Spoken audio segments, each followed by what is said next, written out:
আসসালামু আলাইকুম। আজ আপনাদের তৈরি করে দেখাবো শীতের নতুন আলু দিয়ে দেশি মুরগির ঝোল। এর জন্য 1/3 কাপ পরিমাণ তেলে এলাচ, দারচিনি, তেজপাতা, লং মশলা দিয়ে দিলাম। এখন মশলা দিয়ে একটু কিছুক্ষণ নেড়ে চেড়ে নিব সুন্দর যাতে ঘ্রাণ বের হয়। এরপর এখানে আমি 1/2 কাপ পরিমাণ পেঁয়াজ কুচি দিয়ে দিলাম। পেঁয়াজ কুচি দিয়ে এখন কিছুক্ষণ নেড়ে চেড়ে নিতে হবে। এরপর এখানে আমি 2 চা চামচ রসুন বাটা দিয়ে দিলাম। 1 টেবিল চামচ আদা বাটা দিয়ে দিলাম। এখন আদা রসুনটা একটু ভেজে নিব, কাঁচা গন্ধ যাতে চলে যায়। একটু নেড়ে চেড়ে ভেজে নিলে সুন্দর একটা ঘ্রাণ বের হবে। তো এখন এখানে সামান্য একটু পানি দিয়ে দিলাম, মশলা যাতে পুড়ে না যায়। এখন এখানে 1.5 চা চামচ মরিচের গুঁড়া, 2 চা চামচ ধনে গুঁড়া, 1/2 চা চামচ হলুদের গুঁড়া, 1 চা চামচ জিরার গুঁড়া, 1/2 চা চামচ গরম মশলার গুঁড়া দিয়ে দিলাম আর স্বাদ মতো লবণ। এখন মশলা ভালো করে কষিয়ে নিতে হবে। যত ভালো করে কষানো হবে মাংস খেতে ততটাই মজা হবে। তো সামান্য একটু পানি দিয়ে দিলাম। এখন মশলা ভালো করে কষিয়ে নিব যতক্ষণ না মশলা থেকে তেলটা ছেড়ে দেয়। তো এখানে আমি আগে থেকে কেটে ধুয়ে পরিষ্কার করে রাখা একটা মুরগি দিয়ে দিলাম, হাড় মাথা সহ। এখন ভালো করে নেড়ে চেড়ে ঢাকনা দেওয়া ছাড়াই 4 থেকে 5 মিনিট এভাবে নেড়ে চেড়ে একটু কষিয়ে নিব। যেহেতু দেশি মুরগি সিদ্ধ হতে একটু সময় নেবে, তাই এই জন্য এভাবে একটু কিছুক্ষণ কষিয়ে নিতে হবে। আর ভালো করে কষানো হলেও মাংসটা খেতে অনেক ভালো হবে। তো ভালো করে কষিয়ে নেওয়ার পর এখন এখানে আমি 1 কাপ পরিমাণ পানি দিয়ে দিব।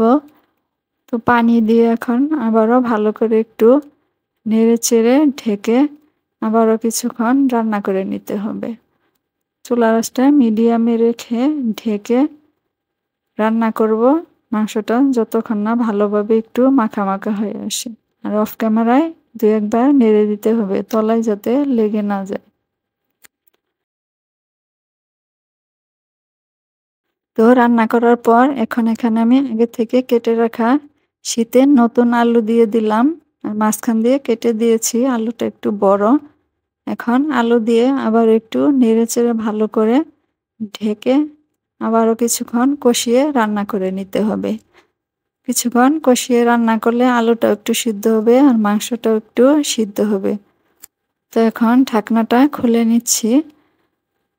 খুলে এখন একটু ভালো করে নেড়ে চেড়ে নিলাম। নেড়ে চেড়ে নেওয়ার পর এখানে পানি দিয়ে দিতে হবে পরিমাণ মতো, যাতে মাংস আলু সিদ্ধ হয় আর ঝোলটাও থাকে।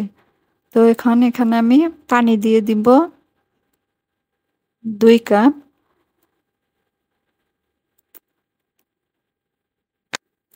তো পানি দিয়ে নেড়ে চেড়ে মিশিয়ে নিয়ে এখন আমি ঢেকে রেখে দিব।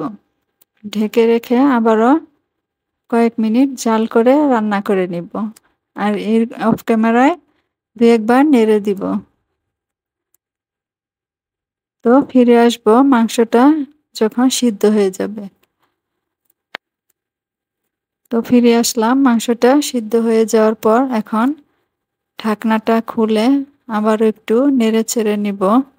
দেখতে পাচ্ছেন চেক করেছি মাংস আলু সিদ্ধ হয়েছে।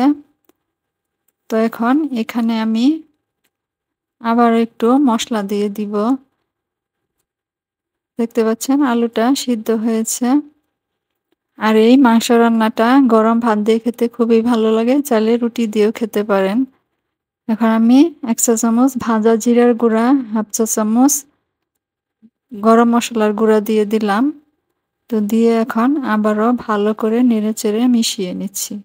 তো এখন আবারও আমি ঢেকে রেখে দিব 5 মিনিট। আর চুলার আঁচটা একটু মিডিয়ামের থেকে কম থাকবে। তো এই তো 5 মিনিট পর ফিরে আসলাম। আমার শীতের নতুন আলু দিয়ে দেশি মুরগি রান্না একদম রেডি। খেতে খুবই সুস্বাদু হয়। বাসায় একবার হলে এভাবে রান্না করে খেয়ে দেখবেন। রেসিপি ভালো লাগলে লাইক, শেয়ার, কমেন্ট করে চ্যানেলটি সাবস্ক্রাইব করে পাশেই থাকবেন। তো আমি চুলাটাও অফ করে দিয়েছি। এখন আবার আমি ঢেকে রেখে দিব 10 মিনিট, তারপর সার্ভ করে নিব। আজকের মতো এখানেই বিদায় নিচ্ছি। আল্লাহ হাফেজ।